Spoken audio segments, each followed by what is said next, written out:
Mr. Tingleaf. Thank you. Have you ever actually met with the defendant, Mr. Johnson? In meeting in what type of circumstances? In medical setting? Yes, I've met with Mr. Johnson frequently since the summer of 2014. And how did so since summer of 2014, that's when you realized it wasn't diabetes? Yes, I took over Mr. Johnson's care in summer of 2014 when I began working for the facility that I described earlier.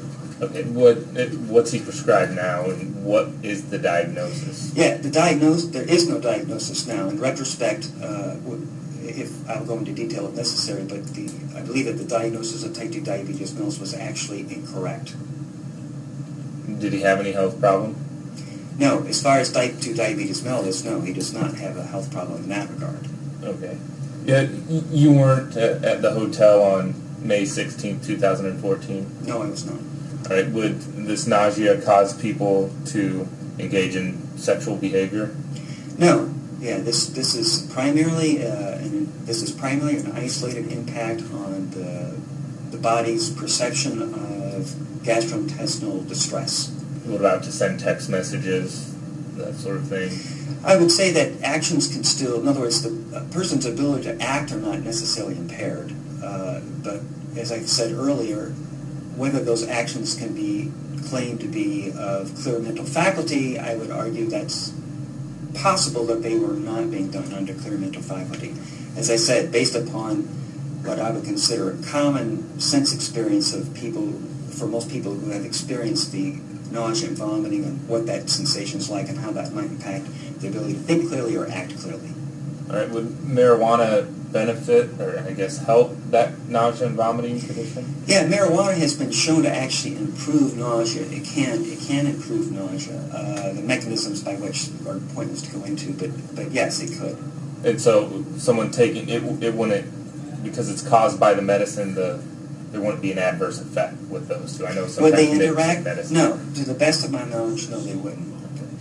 Some of the evidence I've reviewed suggests actually that the use of marijuana for symptoms of metformin, nausea, and vomiting is not effective.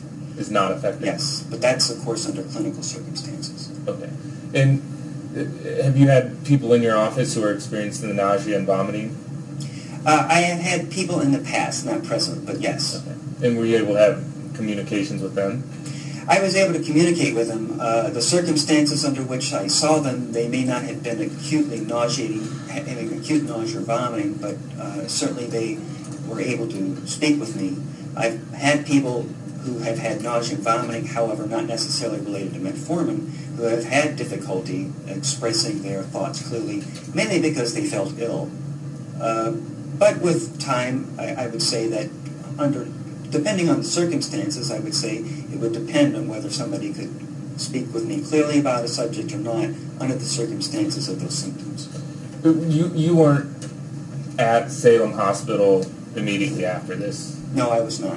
All right. You weren't there the day that the police interviewed the defendant? No, I was not. All right. So you don't know how he acted that day? No, I do not know the specifics of how he acted, yes. Has anyone ever been untruthful with you in order to seek drugs? I cannot verify that. I suspect it, but I cannot verify that. Okay. I have nothing further.